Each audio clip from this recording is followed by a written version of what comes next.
Hi guys, Choco here. Welcome to the cave. Today we're making a pilchard pasta.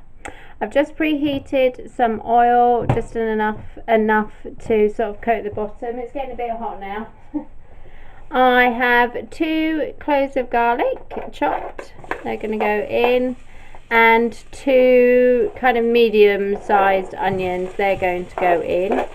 And we're just going to allow these to cook a little bit for them to soften and go a little bit clear, and then I'll be back. Okay, they're getting a little bit burnt actually. Should be translucent, so now is a good time to add. I've got a can of chopped tomatoes, opened up the right way this time. I'm going to add 400 grams of chopped tomatoes. That good stir.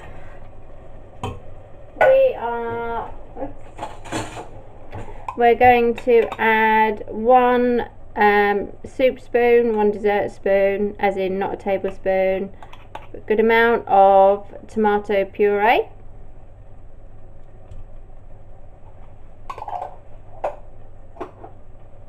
We're going to add 1 teaspoon of oregano.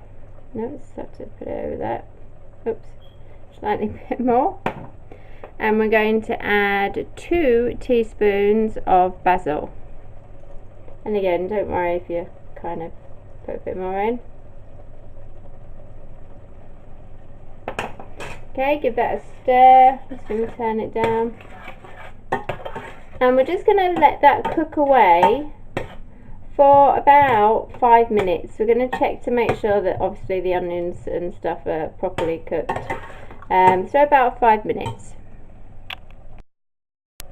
What you should be doing now, while that's sort of bubbling away, is you should be putting your kettle on and getting your pasta start cooking now, basically. So it's 5 minutes later. I've got my pasta cooking away there, and now we're just going to add our pilchards.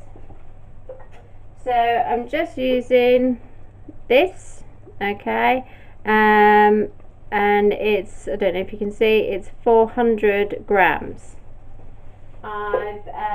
Now what I've done is I tipped them into a bowl first, and I just opened them up, and it looks disgusting, but I just took out the spines. You just have to squish them in the middle and then like literally just peel off the spines.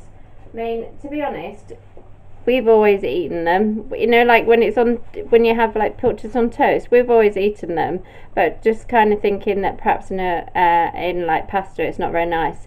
So we're going to put the juice in and all of those pilchards. Hopefully there might be the odd bit of spine left somewhere, but hopefully I've got the vast majority of them.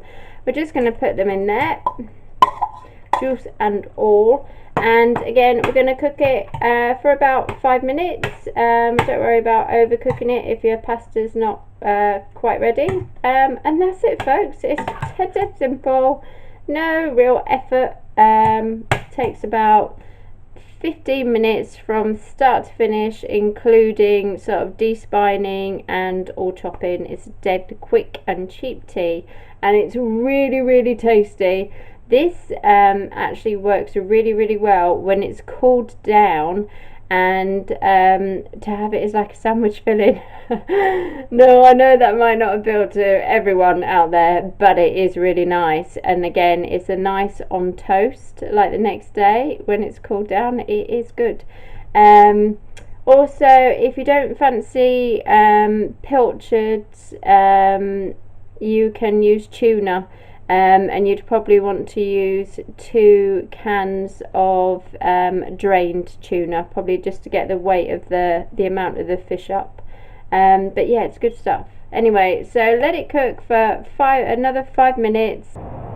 So this is what it looks like in the bowl that I'm just about to hand one of my children, and it looks delicious. I'm gonna do a taste, all in the name of science, a taste description. I'll see you in a bit. So, in the name of science, I've done a couple of different tastings of this. I've done it au naturel, as in just pasta and sauce. Good, very nice. Then I have tried it pasta, sauce, salt, very nice. Then I have tried it pasta, sauce, salt, cheese, super super super good. And then pasta, sauce, cheese, salt, and a smidge of pepper, and that's probably the winning combination. So as you know, I don't cook with salt and pepper. I think it should be done on a taste basis. And actually, you can practically hear me salivating being around this, and it's really really nice. Yeah, so you'd want to add a little bit of salt to it. Again, taste it and decide, and just do what I do and have a little pot on the side of what you're eating before you actually wreck it with some ingredients that should never be in there. Yeah, so really nice. There's quite a lot left over, so this is kind of like fed 2.5 of us so far. And that's a good amount. If you've got like a huge family, you know, like, well, I say huge, if you've got like 6 of you, that's enough. That would be more than enough. If there's only a couple of you, and you don't want it 2 nights in a row, or you don't do as I suggest and have it on toast the next day, it'll be good to freeze. Obviously, just let it cool down, and then freeze it, and it's safer to defrost overnight in the fridge, and then reheat it. Yeah, so really nice. So like I say, if I'm giving out timings and your vegetables aren't like mainly like there's not that much vegetables in here, but like if your onions and your garlic aren't soft enough, then just give it a few minutes longer. It's not the end of the world. It's not going to wreck anything. Just remember to stir it. Yeah, so just really really nice. I really enjoyed that. See ya.